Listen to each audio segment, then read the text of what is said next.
People think that people start falling in love with you when you're in their presence. The truth is that falling in love happens when you're not around. Falling in love happens in your absence. Just like your brain repairs itself and heals itself when you're asleep, people end up falling in love when you're not there. But unfortunately, the process of falling in love requires your absence.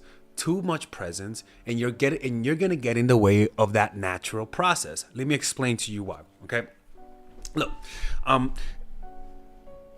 what people want is their imagination to be turned up. What people want is their imagination to be stimulated. So, unfortunately, when you are around, people are not using their imagination. When you are in their presence, people are just looking at you, using their eyes, using their rationality, and feeling your presence, right? The problem with that is that to fall in love requires fantasy. To fall in love requires desire. And you cannot create desire when you have something already in your face. You cannot fantasize about someone when they're consistently in your face. You need some time away from them so that your brain could begin to idealize them. Because people think that, oh, people will love me for me. People really fall in love with who I really am. The truth is, people don't really fall in love with who you really are. Yeah, they love you for you. They care for you. You know, it's almost like your mom, like let's just say you're a serial killer, right? Bob the serial killer. And she finds out that you killed 10 people. And she's still going to love you.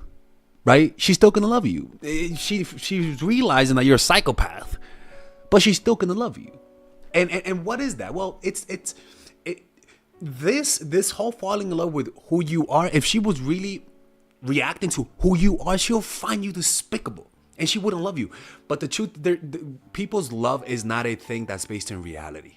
It's an irrational thing. It's something that unfortunately people never really love us for who we really, even your kids, right? Even your kids. A lot of kids think their parents are fucking angels, Superman. No, your parents are dumb, okay? They're the dumbasses. I met them. I know, sorry. But that's an example with kids, right? So imagination is what creates that love. Imagination is what builds the structure of love. And unfortunately, presence slows that down. What presence does, it gives your mind something to work with, an image, something to build upon. But the building happens when you're not there. I actually wrote about this. Watch this. Imagination plays a vital role in shaping our perception of someone we love. When we're infatuated with someone, our minds often construct an idealized image of that person, accentuating their positive traits and overlooking their flaws. And again, that's not based in reality, right? You gotta understand, people who love you are ignoring your negative traits. So that's what I'm saying is that if they really if they really analyze you for who you are, they wouldn't love you. Like not to, I sound like such a negative person sometimes. This imaginative process can lead to an idealized version of the individual, one that may not entirely align with reality.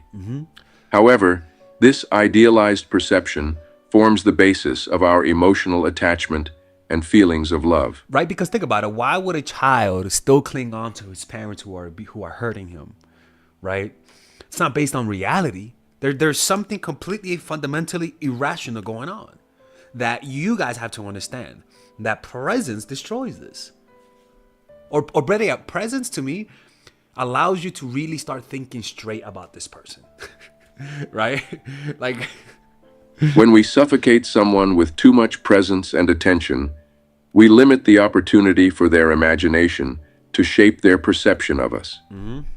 This overbearing presence can hinder the natural imaginative process that contributes to the development and sustenance of romantic feelings. Furthermore, this excessive involvement can lead to feelings of suffocation and a diminished sense of autonomy for the other person, ultimately disrupting the normal ebb and flow of love. Yeah, people don't like to feel like they're being forced to do something.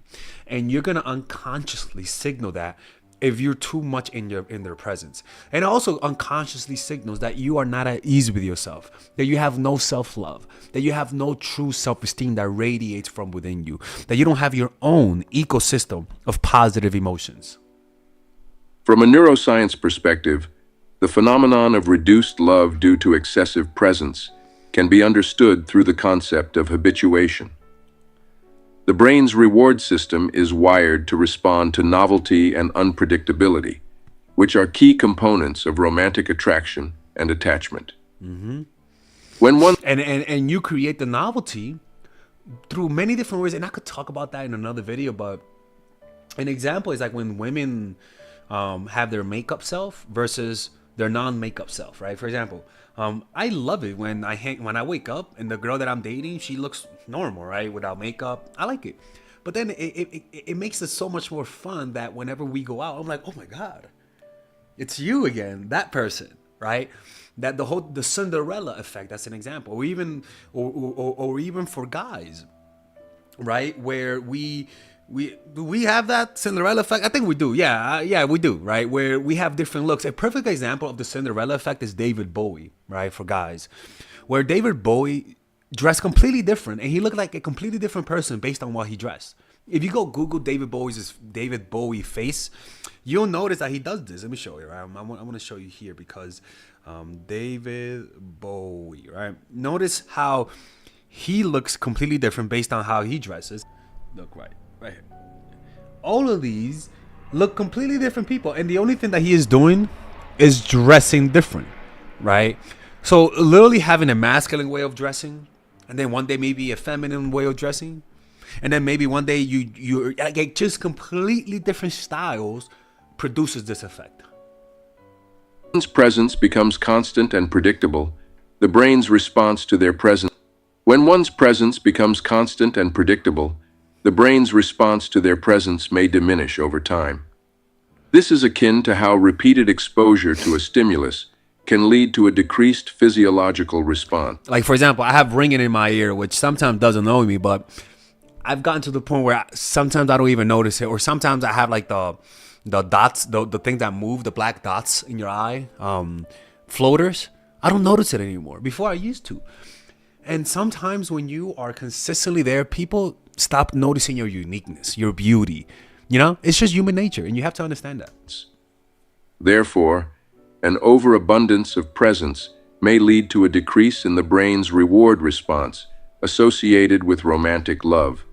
It doesn't produce the same reward response. It's so fucking true. Potentially reducing the intensity of one's feelings towards the suffocating party. And so to fix that, you just have to give them space. Unfortunately, a lot of people never come to that simple conclusion because they're too insecure. They don't even want to think about the thought of leaving them or giving them space because they are afraid that if they give their lover space, they're going to find somebody else who's better than them.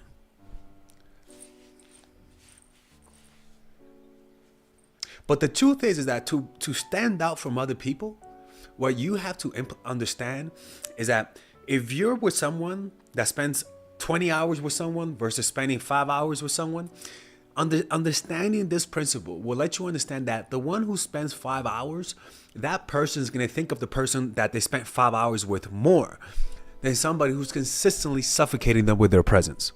It's just that simple. Look, a strong presence, right, brings honor and respect, but unfortunately, too much of it has a paradoxical effect. It has a reverse effect. It actually spoils them. It's like eating too much red meat is not good for you. The more people see you, the less they start thinking about you, the less they start fantasizing about you. And you gotta understand, for somebody to desire you, desire comes with a fantasy, right? You can't desire something that you already have. To desire something, it has to not be there, and you have to imagine it in your mind so that the brain creates a desire, and then it'll release dopamine and make and create excitement and energy to make that thing happen. And so the more dopamine your brain releases because you're not there, the more they start thinking of you in more vivid and strong, in more vivid images and more vivid videos in their minds. And that makes the person want to bridge that gap between fantasy and reality. And that gap creates desire. That's just how that works. Too much closing of that gap removes the fantasy aspect, removes the desire aspect that makes the brain hype you up in the person's mind. So that's why you need space to make this process happen on its own.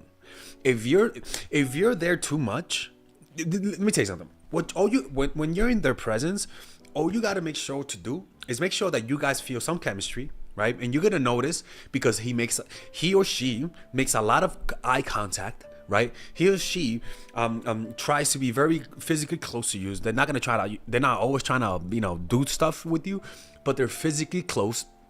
He or she will want to spend time with you, doing simple things with you.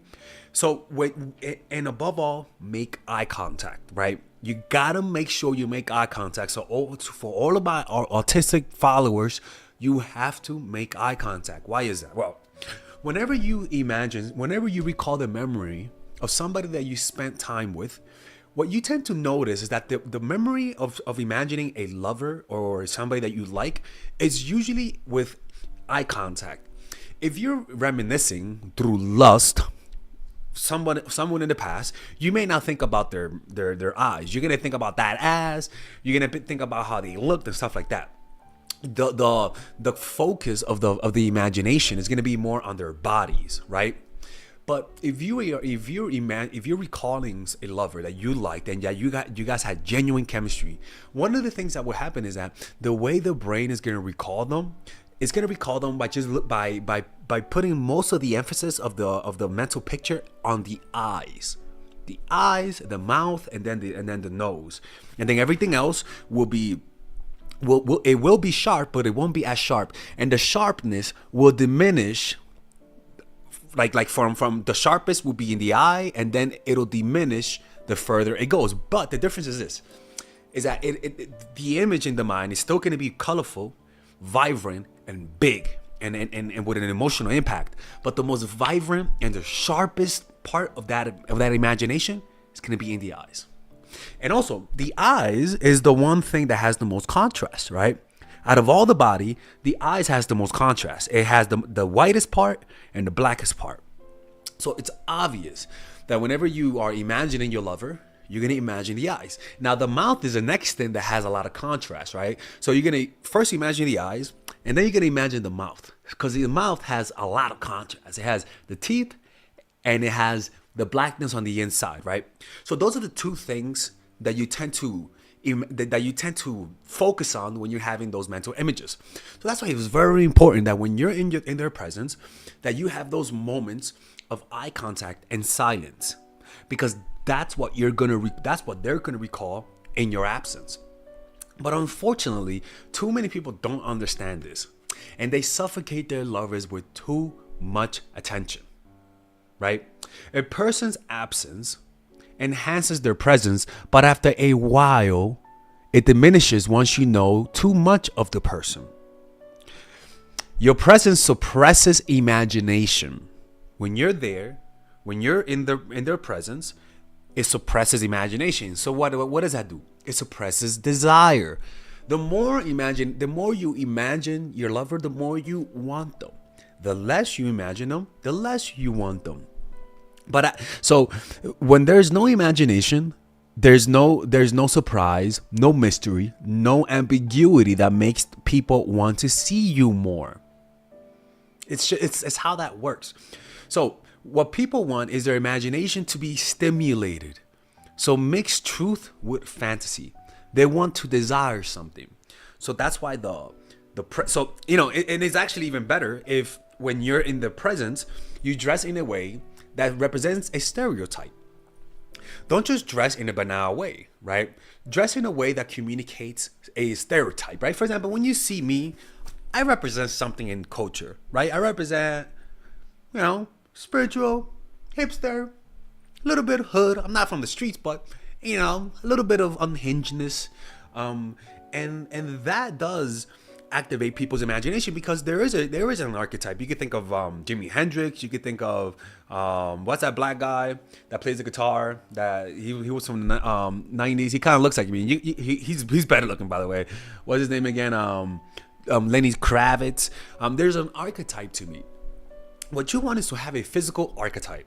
Look like something in culture that's elevated, and literally you could just dress it, right? So for example, for me, when women imagine me in their minds, this is more exaggerated in their minds. Like my archetype in their minds is more exaggerated, and they fall in love with that exaggerated version of me, right? It doesn't mean that they're not falling in love with me, right? Because eventually the honeymoon period will go down and all the smoke is going to clear away, and if they actually like me, they're going to stay, but this is the process. This cannot happen if you're always there, if you're always suffocating them. Even if they're your neighbor, you have to put limits on how often they see you, because if you are always there, how many couples broke up because of the pandemic? And it's not that the coronavirus made people not love each other. No, it's the fact that they were always there that caused the conflict, right? So remember, the more distant an object is, the more they want it. People want you more when you're not there. People want you less when you're there. It kind of sucks, but just imagine any person that you were dating. You usually have the strongest desire when they were not there. And once they're there, it's not that you don't want them, but that the desire goes down because it finally fulfilled its purpose. It bridged the gap between imagination and reality. And now you just appreciate them with your bonding hormones. But before that, it was the dopamine that was inspiring you and creating those mental images to want to see them. This applies to everyone in life, to everything in life. If you don't apply this, what would happen is that people would not appreciate you for who you are. They're not going to respect you that much. They're not going to treat you with the love and respect that you feel like you deserve. And that's because you're always too present in their life. Notice how people treat you when you're away after a few weeks or months. Notice their reaction. If you want to get more of that, learn to be alone. Learn to give people more space than necessary, because that's when they love you. But if you are just always suffocating them, they're gonna fall out of love with you. They're gonna get tired of you. They may not tell you now, but over time, the debt is adding up in interest rate.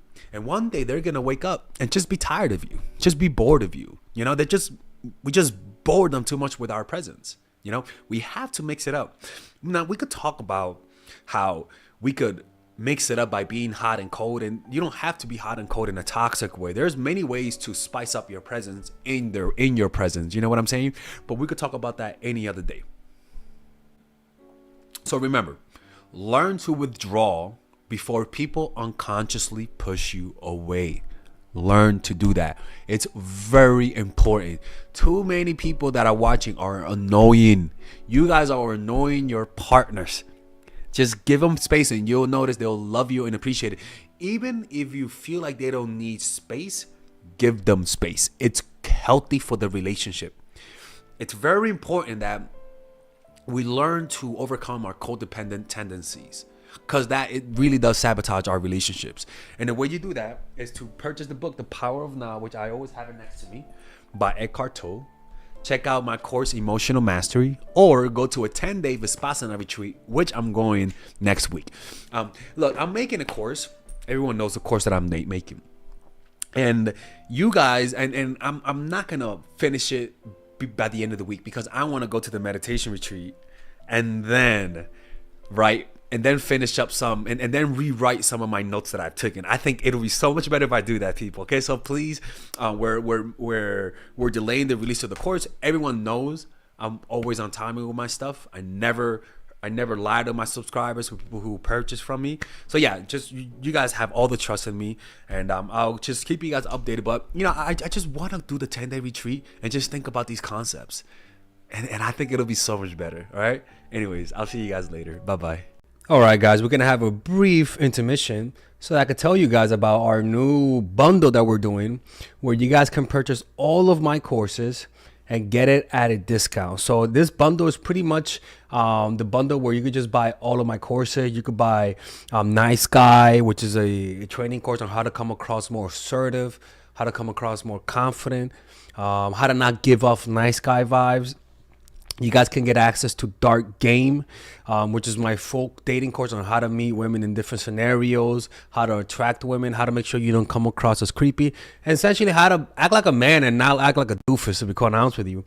And you get all of these bonuses, which is the bonuses of Dark Game, the bonuses of Practical Mastery, which is about how to master a skill, Social Mastery, which is how to master your social life, and the Laws of Human Nature, which is a book club videos that I had dissecting Robert Greene's book. All of this is naturally at around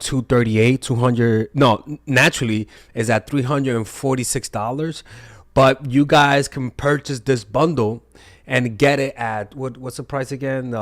Get it at $238 pretty much. So you guys can purchase it right now.